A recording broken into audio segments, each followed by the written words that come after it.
The missing boy was Jamie's uncle, based on seniority. People searched every corner of the town to find him. Finally, they suspected Militia.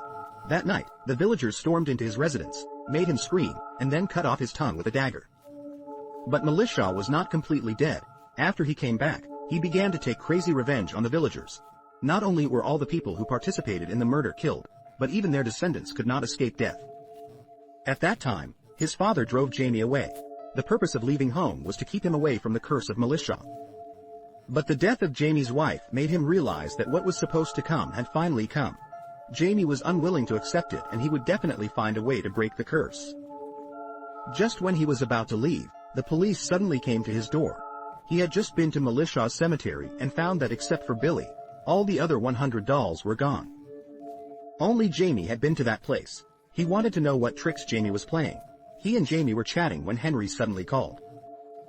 He asked Jamie to come to the theater so that he could prove to the police that he didn't kill anyone. Henry had obviously been killed by Militia. Why did he call again now? The only explanation is that this was all a trap set by Militia, but Jamie didn't know about it. Not long after, the two came to the Lakeside Theater. At first, the police didn't believe him. He thought that all this was Jamie's excuse to get rid of Zhao. But when they came to the backstage, a hoarse voice came from the room. The police immediately shut up. Is it true what Jamie said?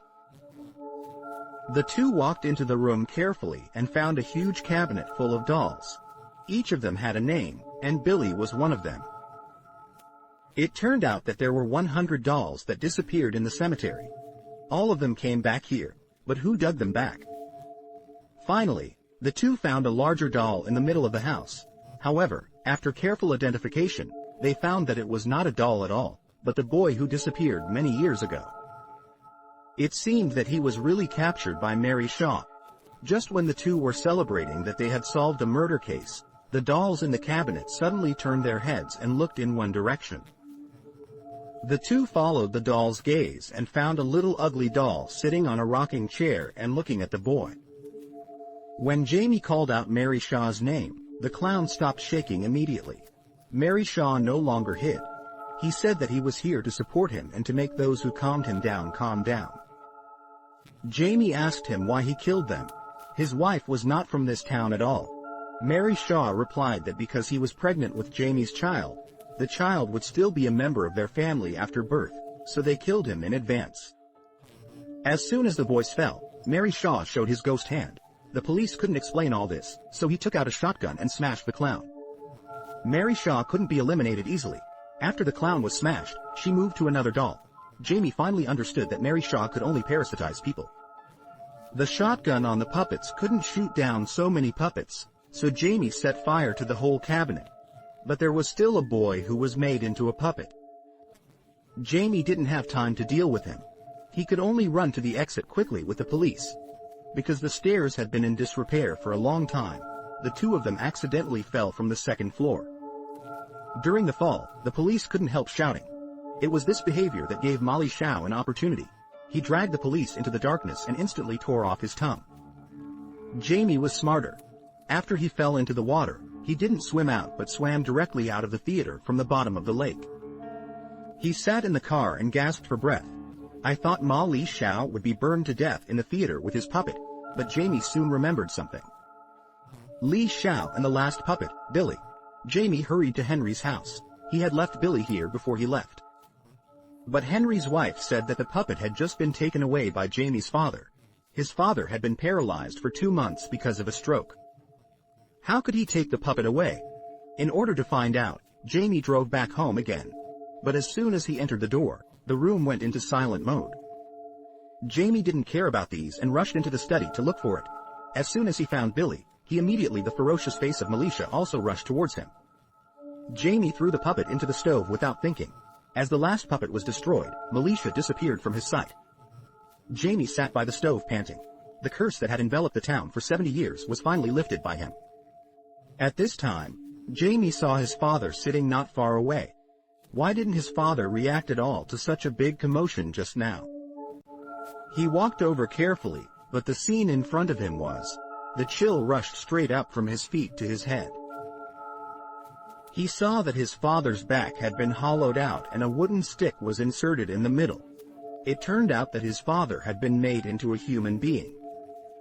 The person who occasionally controlled him was Jamie's stepmother. He controlled him with the voice he had given to imitate his father. He thus achieved a fake real effect. Who is the stepmother? Why can he manipulate the puppet so skillfully? Jamie tried to recall everything that happened before. Militia always wanted to make a perfect person. Occasionally, the note with this sentence was painted with the head of the stepmother. Militia's stepmother, possessed at this time, suddenly appeared. Jamie's psychological defense line was broken. When he collapsed and screamed softly, Militia came up and ripped off his tongue. At the end of the film, Jamie was made into a puppet like the rest of the family. Malice Shaw also completed his revenge story completely. Wen Ziren's horror films rarely disappoint. Death Note's classic soundtrack, terrifying pictures, and victorious atmosphere can lead people to judge more absolutely. Maybe now it seems that the image of the puppet is not scary, and Malice Shaw's revenge method is not new, but Death Note is not new. The horror I remember is never here. When you wake up in the middle of the night and find a scary figure approaching you, you turn on the light and see nothing. When you are driving on the road with your doll, you see it move out of the corner of your eye, but when you turn your head, it seems to be still. When you drive past a cemetery, you feel something is wrong. The West is circling around you.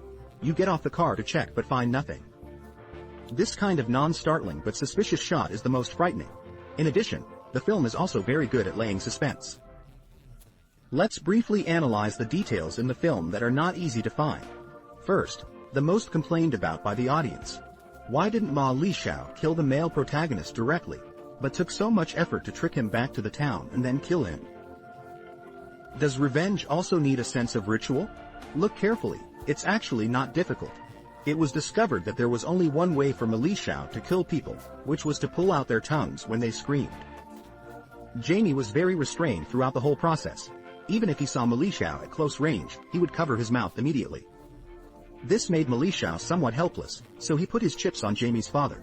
Sure enough, when Jamie saw that his father, who had been with him day and night, was made into a puppet, his inner faith completely collapsed, thus giving Ma Li Xiao a chance for revenge. The second detail is why Ma Li Xiao could imitating everyone's voice, even the tone of voice. Is impossible for an actor to imitate a person's voice so perfectly in such a short time. In fact, there is a shot in the film where Malice kills Henry and swallows his tongue. At this time, Malice says it was your voice that I accepted, so he could use Henry's voice to lure Jamie to the theater. The third detail is whether Jamie's stepmother is a human or a doll. In fact, this drama has two endings, the supply version and the director's cut. In the supply version, the stepmother is not a human but a perfect doll made by Ma Li Xiao. Because this doll is too realistic, it deceives everyone's eyes. Unfortunately, the film did not reveal the production process of the perfect doll, and the director's cut did not reveal it. The edited version has a different ending. Jamie's father had a serious violent tendency during his lifetime. Jamie also mentioned in the film that his mother was forced to commit suicide because she could not endure his father's violence. His father's second wife also chose to leave. His stepmother was his father's third wife. In this version, his stepmother also suffered domestic violence from his father, and even once caused her miscarriage. Since then, his stepmother has had a great resentment towards his father, so they found Ma Li Xiao, who had a feud with the male protagonist's family, and joined forces with him to make the whole family into puppets. Although this ending was only a few minutes long, it presented a completely different story. A lot of Ma Li Xiao's scenes were laid out in the beginning, but the result was it is inevitable that Stepmother's Storm will have a bit of anticlimactic ending. Maybe the director also saw this point, so he changed it to the current ending. Most horror films in Windsor use horror elements to convey family problems, but this one is a pure ghost movie. Whether it is the completeness of the story or the tension of the ending, it can be called a classic. I recommend friends who like it to feel the original film. Well, today's story ends here. If you like my explanation, remember to press and hold the like to help Paper Brother get more recommendations. Your support is the greatest encouragement to me.